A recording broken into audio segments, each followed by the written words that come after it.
அகிலமெங்கும் உள்ள தமிழ் நேயர்கள் அனைவருக்கும் பரம்பரை ஜோதிடர் உங்கள் மனோ பாலாஜியின் அன்பான வணக்கம்.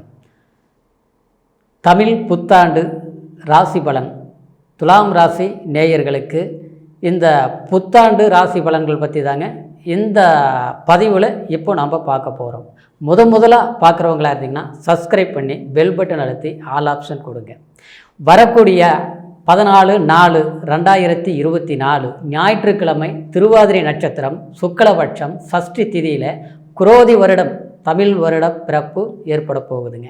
இந்த தமிழ் வருட பிறப்பு இந்த வருடம் முழுசாவே துலாம் ராசி நேயர்களுக்கு எந்த அளவுக்கு நம்ம நவகிரகங்கள் ஒரு சாதகமான ஒரு பலன்கள் கொடுக்க போகுது அப்படின்னா இந்த கிரக அமைப்புகள் உங்களுக்கு உண்மையிலேயே ஒரு கடந்த காலத்தை விட இந்த ஆண்டு முழுசாமே ஒரு அற்புதமான ஒரு யோகமான சுக பலன்கள் துலாம் ராசி நேயர்கள் அடைய போகிறீங்க. இதில் எந்தவித ஒரு மாற்று கருத்து கிடையாது. காரணம் என்ன அப்படின்னு பார்த்துட்டோம்னாங்க, இப்போ இந்த கிரக அமைப்புகள் உங்களுக்கு அவ்வளோ சாதகமாக அமைந்திருக்குதுங்க. இந்த கிரக அமைப்புகள் எப்படி அப்படின்னு பார்த்தா, உங்களுடைய ராசியிலிருந்து 5ஆம் இடத்தில் பஞ்சமி ஸ்தானம் அப்படின்னு சொல்லக்கூடிய கும்பத்தில் சனி பகவானுடைய செவ்வாய் பகவானும் அமைந்திருக்குதுங்க. அதே மாதிரி 6ஆம் இடத்தில் பார்த்துட்டோம்னா சுக்கிர பகவானும் ராகு பகவானும் புதன் பகவானும் நிலை இருக்குதுங்க. அதே மாதிரி 7ஆம் இடத்தில் குரு பகவானும் சூரிய பகவானும், அதே மாதிரி 12ஆம் இடத்தில் கேது பகவானும் நிலை கொண்டு இருக்குதுங்க. இந்த நிலையில் இந்த வருட பிறப்பாகப்பட்டதுங்க உண்மையிலேயே உங்களுக்கு கடந்த காலத்தில் இருந்த ஒரு நிலை மாறி இந்த வருடம் முழுசாவே உங்களுக்கு ஒரு மென்மேலும் வளர்ச்சி அடையக்கூடிய ஒரு சிறப்பான ஒரு பலன்கள் இந்த கிரக அமைப்புகள் உங்களுக்கு ஏற்பட போகுதுங்க. ஏன்னா கடந்த காலத்தில் பார்த்துட்டுனாங்க, உங்களுக்கு 7ஆம் இடத்தில் இருந்த குரு பகவான், அந்த குரு பகவான் செவ்வாயோடைய வீட்டில் கலஸ்தர ஸ்தானமாகிய அதே மாதிரி நட்பு வட்டாரங்கள் ஒரு சொந்த பந்தங்கள் எல்லாமே ஒரு இணைப்பு ஏற்படுத்தக்கூடிய ஸ்தானம் தாங்க அந்த 7ஆம் இடம். அந்த இடத்தில் குரு இருந்து கடந்த இந்த 11 மாத காலமாகவே பார்த்துட்டோம்னாங்க, உங்களுக்கு அந்த சனி பகவானுடைய 3ஆம் பார்வையில் குரு பகவான் இருந்ததுனால உங்களுக்கு சில தெளிவான முடிவுகள் உங்களால் எடுத்திருக்க முடியாது. ஒரு தொழிலே செஞ்சுட்டு இருந்தீங்கன்னா அந்த தொழிலில் எப்படி இருக்குன்னா, ஆரம்ப காலம் நல்லா இருந்திருக்கும். இப்போ இந்த சமீப காலமாக இந்த ஒரு வருட காலத்தில் பார்த்துட்டோம்னா எந்த ஒரு முன்னேற்றம் இல்லை. அப்படின்னா நம்ம ரொம்ப கஷ்டப்பட்டு ஒரு தொழில் பண்ணிட்டு இருந்திருக்கலாம். அந்த தொழில் ஏதோ ஒரு விதத்தில் நம்ம மாதிரி அந்த ஒரு உழைப்பு நம்ம கொடுத்தாலும் மற்றவங்களை நம்பி ஒரு வேலையை ஒப்படைச்சாலும் அது சிறப்பான முறையில் செஞ்சு முடிக்க முடியல. ஏதோ ஒரு பிரேக் ஆகுது, சரியான வளர்ச்சி அடைய முடியல. அப்படியே நம்ம நல்ல தொழில் பண்ணி நல்ல ஒரு பேரும் புகழும் எடுக்கிற அளவுக்கு உழைச்சாலும் அதை ஒருத்தர்னால ஒன்றும் நம்ம கூட வேலை செய்கிறவங்களா இருக்கலாம், இல்லையா நாம் ஒரு டிரான்ஸ்ஃபர் அப்படின்னா நம்ம பொருள் நம்மக்கிட்ட வாங்கிட்டு போகிறவங்களா இருக்கலாம். ஏதோ ஒரு விதத்தில் நமக்கு ஒரு கெட்ட பேரோ இல்லை நம்ம ஒரு பொருள் கொடுத்தும் அதுக்கு உண்டான பணம் வரவு சரியான முறையில் அமையாத மாதிரியோ ஒரு காலகட்டத்தில் நமக்கு அது பின்னடைவு ஏற்பட்டு அதனால் தொழிலில் ஒரு சந்தோஷம் இல்லை, தொழில் திருப்தியை செய்தும் ஒரு ஒரு நிலை அடைய முடியாத ஒரு சூழ்நிலைகள் சந்திக்கக்கூடிய ஒரு காலகட்டம் இல்லாமல் இந்த ஒரு வருட காலமாக நீங்கள் அனுபவிச்சிருப்பீங்க. அதே நேரத்தில் சில பேர் பார்த்தோம்னா தொழிலில் ரொம்ப நஷ்டமாகி போச்சுங்க, தொழில் சரியான முறையில் நடத்த முடியல, இப்படிங்கிற ஒரு நிலை எல்லாமே சிலருக்கு கண்டிப்பாக ஏற்பட்டிருக்கும். அதுக்கு காரணம் பார்த்தோம்னா உங்களுக்கு அந்த சனி பகவான் 5ஆம் இடத்திலிருந்து 3ஆம் பார்வை அந்த 7ஆம் இடத்தை பார்த்து அந்த குரு பகவான் உங்களுக்கு கரெக்டாக 5ஆம் பார்வை லாபஸ்தானத்தை பார்த்துருச்சு. அப்படின்னா உழைப்பு உங்களுக்கு தான் இருக்கும், ஆனால் அந்த உழைப்பில் பலன் அடையிறது மற்றவங்களாக இருப்பாங்க. அதே நேரத்தில் நம்ம எவ்வளவுதான் நம்ம அடுத்தவங்களுக்கு உதவியே செய்தாலும் அதனால் சில ஊதிரிகள் சில மனக்கசப்புகள். நாம் ஒருத்தர்கிட்ட பணம் வாங்கி ஒருத்தவங்க கஷ்டம் அப்படின்ட்டு கொடுத்தோம்னா அந்த பணம் கேட்க போனால் திரும்பி கைக்கு வராது.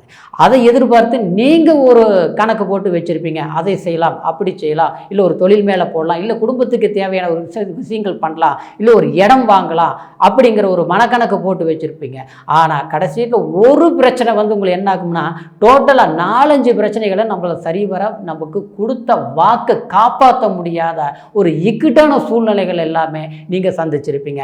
அது மட்டும் கிடையாது, அந்த குரு பகவானுடைய கடந்த காலத்தில் இந்த 1.5 வருஷ காலம் பார்த்தோம்னா 7ஆம் இடத்தில் அந்த ராகு இருந்ததுனால ஜென்மத்திலும் கேது இருந்தது. இது எல்லாமே என்ன பண்ணும், குடும்ப வாழ்க்கையில் சில பேருக்கு பார்த்தோம்னா சில பிரச்சனைகள் உருவாகிருக்கும். எப்படின்னா கணவன் மனைவி ஒற்றுமை இருந்தாலும் அடுத்தவங்களால சின்ன சின்ன ஒரு பிரச்சனைகள்னால 3வது மனிதர்களால தன் குடும்பத்தில் சில குழப்பங்கள் ஏற்பட்டு கணவன் மனைவி எந்த அளவுக்கு ஒற்றுமை இருந்தோமோ அந்த ஒற்றுமையில் பாதகங்கள் ஏற்பட்டு ஒருத்தருக்கு ஒருத்தர் ஒரு வெறுப்பு உணர்வுகள் ஏற்பட்டிருக்கும். சில பேருக்கு பார்த்தோம்னா கணவன் மனைவி எல்லாரும் பார்த்து பொறாமப்படுற அளவுக்கு நாங்கள் வாழ்ந்தோங்க. இப்போ பார்த்தோம்னா இன்றைக்கி அவங்க மனைவி ஒரு பக்கம் கணவன் ஒரு பக்கம் பிரிஞ்சு இருக்கக்கூடிய ஒரு சூழ்நிலை ஆகிப்போச்சு. ஆனால் குடும்பத்தில் என்ன நடந்ததுன்னே தெரியல. இந்த 1.5 வருஷ காலமாக ஒரு போராட்ட காலத்தை சந்திக்கக்கூடிய ஒரு நிலை எல்லாமே ஏற்பட்டுருச்சு. அப்படிங்கிற ஒரு நிலை எல்லாமே துலாம் ராசி நேயர்கள் உண்மையிலேயே நீங்கள் வந்து சில சிரமங்கள் நீங்கள் பட்டு தான் இருக்கிறீங்க.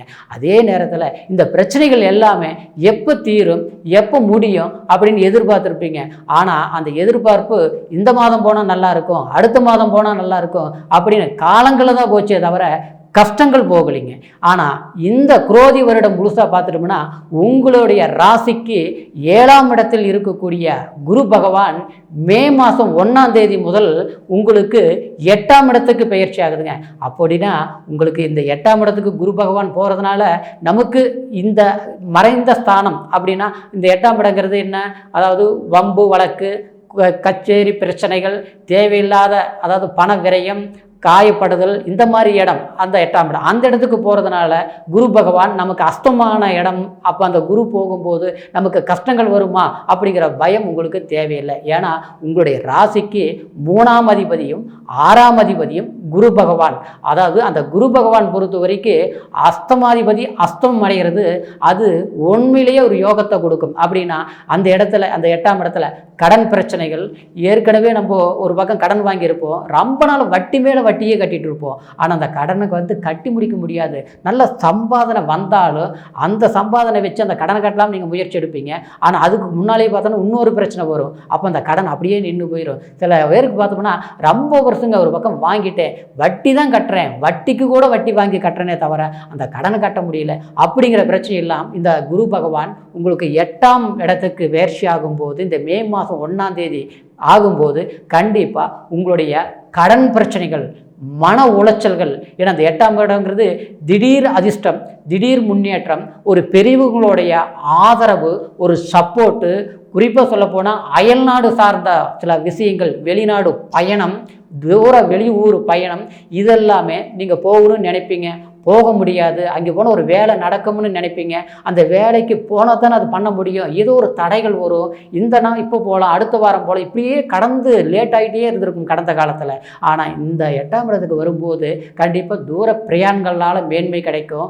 வெளியூர் வெளி பயணங்கள் செய்து அங்கே தொழில் செய்யக்கூடிய ஒரு பாக்கியம் ஏற்படும். பெரியவங்களுடைய ஆதாயமான ஒரு செல்வந்தர்களால் அவங்களால ஒரு சப்போர்ட்டு கிடைக்கும். அதனால் வந்து உங்களுக்கு பண வரவு, தன வரவு. காரணம் என்னென்னா அந்த 8ஆம் இடத்தில் இருக்கக்கூடிய குரு பகவான் 2ஆம் பார்வையாக, அதாவது உங்களுடைய 2ஆம் இடத்தை 7ஆம் பார்வையாக பார்க்குது. அந்த 2ஆம் இடம்ங்கிறது என்னங்க, துலாம் ராசி நேயர்களுக்கு 2ஆம் இடம்ங்கிறது வாக்கு, அதே மாதிரி தனம், பொருளாதார வளர்ச்சி. கடந்த காலத்தில் பணம்ங்கிறது ரொம்ப நெருக்கடிகள் சந்திச்சுட்டு இருந்திருப்பீங்க துலாம் ராசி. பணம் வர தெரியும், எந்த பக்கம் போகுதுன்னு தெரியாது, வரவுக்கு மிஞ்சிய செலவுகள்.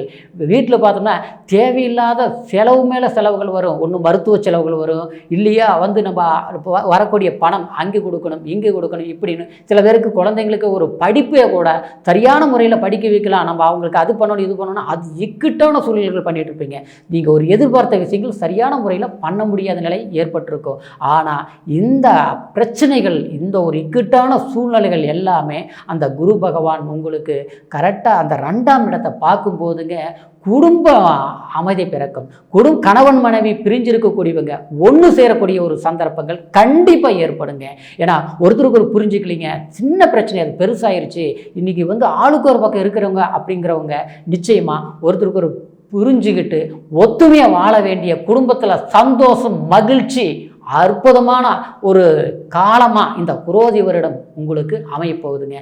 அதே மாதிரி அந்த தனவரவு பணவரவுன்னு சொல்லக்கூடிய விஷயங்கள் ஏதோ ஒரு வழியில் உங்களுக்கு ஒரு பணம் தடப்பட்டது வருமா வராதா அப்படின்னு ரொம்பவுமே எதிர்பார்த்துட்டு இருக்கேன், கிடைக்கவே இல்லைங்க அப்படிங்கிற பணம் கண்டிப்பாக இந்த வருடத்தில் உங்களுக்கு இந்த மே மாதம் 1ஆம் தேதிக்கு பிறகு நிச்சயமாக உங்களுக்கு ஏற்படுங்க. கண்டிப்பாக பண வரவு, தன வரவு இதெல்லாமே ஏற்படும். அதே மாதிரி சில பேர் பார்த்தோம்னா தொழில் அப்படின்னா ஒரு 2ஆம் இடம் வாக்கு சம்மந்தப்பட்டது ரீதியில் பார்த்தோன்னா ஒரு வக்கீல் சம்மந்தப்பட்டவங்க, அதே மாதிரி ரியல் எஸ்டேட்டு சம்மந்தப்பட்டவங்க, பேச்சு திறமையை வச்சு ஒரு புரோக்கர் கமிஷன், அதே மாதிரி ஒரு கன்சல்டிங்கு, இந்த சம்மந்தப்பட்ட ஒரு தொழில் பண்ணுறவங்களுக்கு எல்லாமே கண்டிப்பாக இந்த ஆண்டு முழுசாகவே உங்களுக்கு ஒரு வளர்ச்சிங்கிறது கண்டிப்பாக இருக்கும். பேச்சு சாமர்த்தியம் அருமையாக இருக்கும். முதல்ல துலாம் ராசிரியர்களும் சொல்ல வேண்டியது இல்லைங்க, பேச்சு கணீர்னு பேசுவீங்க, தப்புன்னா தட்டி கேட்பீங்க, எந்த இடத்துலையுமே நீங்கள் பயப்பட மாட்டீங்க. நியாயம்னா நியாயம், அநியாயம்னா அநியாயம், தப்புனா தப்பு தான் அப்படின்னு கரெக்டாக சொல்லுவீங்க. ஆனால் கடந்த காலத்தில் நீங்கள் உண்மையே பேசினாலும் சில இடத்துல தேவையில்லாத பிரச்சனைகள் வரும். நீங்கள் உதவியே பண்ணியிருந்தாலும் அந்த நேரத்தில் உங்களுக்கு தேவையில்லாத சங்கடம் செலுத்தி வரும். இதனால் உறவு முறையில் கூட நீங்கள் பாதிக்கப்பட்டிருப்பீங்க. சகோதரன் சகோதரி சம்மந்தப்பட்ட குடும்ப ரீதியில் நீங்கள் நல்லதே பண்ணி உங்களை ஒதுக்கி வைக்கிற மாதிரி நம்ம விலகி வைக்க போகக்கூடிய ஒரு சூழ்நிலைகளை ஏற்பட்டு இருக்கும். அந்த மாதிரி நிலையில் இருக்கக்கூடிய உங்களுக்கு இந்த வருடத்தில் பார்த்தோம்னா யார் நம்மளை தள்ளி போனாங்களோ, விட்டு விலகி போனாங்களோ அவங்களே கண்டிப்பாக உங்ககிட்ட தேடி வரக்கூடிய ஒரு காலமாக தான் இந்த குரோதி வருடம் உங்களுக்கு நிச்சயமாக ஏற்பட போகுதுங்க. அதே சமயத்தில் 9ஆம் பார்வையாக இந்த குரு பகவான் உங்களுக்கு ராசிக்கு கரெக்டாக அதாவது 4ஆம் இடத்தை சுகஸ்தானத்தை பார்க்கும்போது உங்களுக்கு என்ன ஆகும்னா கண்டிப்பாக வீடு சம்மந்தப்பட்டது, வீடு மண்மனை சம்மந்தப்பட்டது. சில பேர் பார்த்தோன்னா வீடு கட்டியிருப்பீங்க, முழுசாக கட்டி முடிக்க முடியலைங்க, பண வரவு வருதுங்க, ஆனால் அந்த பணம் எல்லாமே வீணாக ஏதோ ஒரு பக்கம் கொடுத்து லாக் ஆகி போச்சு, நான் நினச்ச வீட்டு வேலை செய்ய முடியல, அந்த ஒரு நல்ல விஷயங்கள் ஏதாவது செய்யலாம்னு நினச்சோம்னா அந்த பணம் வேறு பக்கம் தான் நம்ம செலவு பண்ண முடியுதே தவிர எனக்கு ஆசைப்பட்ட ஒரு வீடு கட்ட முடியல, இல்லை ஒரு இடம் வாங்கணும்னு நினச்சேன் வாங்க முடியல, அட்வான்ஸ் கொடுத்து அது அப்படியே நின்று போச்சு, அந்த பணமும் வாங்க முடியல, கிரையமும் பண்ண முடியல அப்படின்னு ஒரு காலகட்டம் எல்லாமே கடந்த காலத்தில் நீங்கள் சந்திச்சிருப்பீங்க. ஆனால் இந்த நிலையில் கண்டிப்பாக ஒரு மண்மனை அப்படின்னா அசையாத சொத்து கண்டிப்பாக இந்த குரோதி வருடம் உங்களுக்கு இந்த வேலையை நான் அற்புதமாக செஞ்சு முடிச்சேன், ரொம்ப நாள் கனவை நினைவாக்கினேன், நிஜமாக்கினேன் அப்படிங்கிற ஒரு மன மகிழ்ச்சி கண்டிப்பாக ஏற்படும். அது மட்டும் கிடையாதுங்க, உங்களுக்கு 12ஆம் பார்வையா இந்த குரு பகவான் உங்களுடைய ராசிக்கு 12ஆம் இடத்தை பார்க்கறதுனால 5ஆம் இடத்தை, அதாவது 5ஆம் பார்வையா 12ஆம் இடத்தை பார்க்குறதா சுப செலவுகள் கண்டிப்பாக செய்வீங்க. சுப செலவுன்னா அதிகமான இன்ட்ரெஸ்ட் ஒரு பக்கம் வாங்கிட்டுங்க, அப்படியே அந்த கடன் சுமை என்னால் தாங்க முடியல, ஒரு அரசாங்க அதாவது ஒரு லோன் கிடைக்குமா, ஒரு கம்மி இன்ட்ரெஸ்ட்டில் கிடைக்குமா அப்படின்னு எதிர்பார்த்து கிடைக்காமலேயே இருந்திருக்கும்.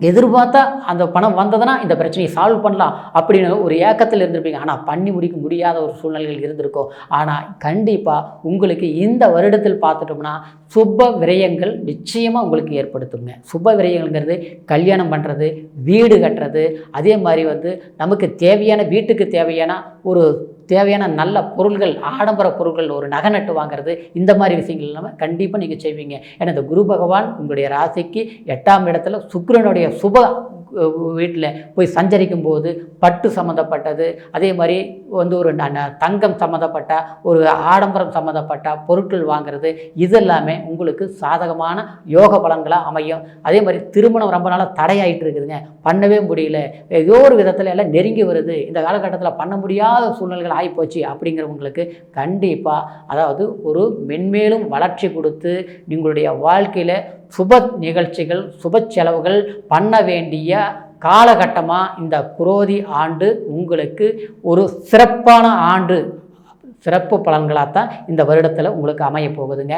அதே சமயம் இப்போ நான் சொன்னது எல்லாமே கோச்சார பலன்களுங்க. இந்த கோச்சார பலன் அப்படின்னா உங்களுடைய பிறப்பு ஜாதகத்தில் இன்னைக்கு இருக்கக்கூடிய கிரகங்கள் வச்சு நம்ம சொல்லியிருக்கிறோம். அதே மாதிரி உங்களுடைய சுய ஜாதகத்தில் கிரக அமைப்புகளில் உங்களுக்கு இப்போ என்ன தசா புத்தி நடக்குது அப்படிங்கிறத ஒரு முறை நீங்கள் பார்த்துக்குங்க. ஏன்னா எந்த திசை நடக்குது, எந்த யோகஸ்தானாதிபதி திசை நடக்குது, இல்லை பாதகாதிபதி திசை நடக்குது அப்படிங்கிறது ஒரு முறை தெரிஞ்சுக்கிட்டு அதுக்கு தகுந்த மாதிரி நீங்கள் அதாவது வாழ்க்கையை இது நம்ம செய்யலாம் செய்யக்கூடாது அப்படிங்கிற ஒரு முடிவெடுத்து முயற்சிகள் பண்ணிங்கன்னா கண்டிப்பாக உங்களுடைய வாழ்க்கை வளர்ச்சிங்கிறது இருக்குங்க. நீங்கள் எங்கிட்ட ஜாதகம் பார்க்கணும்னு நினச்சிங்கன்னா கீழே இருக்கிற நம்பருக்கு ஃபோன் பண்ணி உங்களுடைய பிறந்த தேதி, பிறந்த நேரம், பிறந்த ஊர் இது மூணையும் தெரியப்படுத்தி பொறுமையான நேரத்தில், அமைதியான நேரத்தில் உங்களுடைய சுய ஜாதகத்தை தெரிஞ்சுக்கோங்க. தெரிஞ்சு கண்டிப்பாக உங்களுடைய வாழ்க்கையில் வளர்ச்சியாக்கி மென்மேலும் ஒரு சிறப்பான வாழ்க்கை அமையும் அப்படிங்கிற ஒரு நம்பிக்கையோடு மீண்டும் அடுத்த பதிவில் உங்களை சந்திக்கிற வரைக்கும் இனிய புத்தாண்டு நல்வாழ்த்துக்களுடன் மீண்டும் நன்றி, வணக்கம்.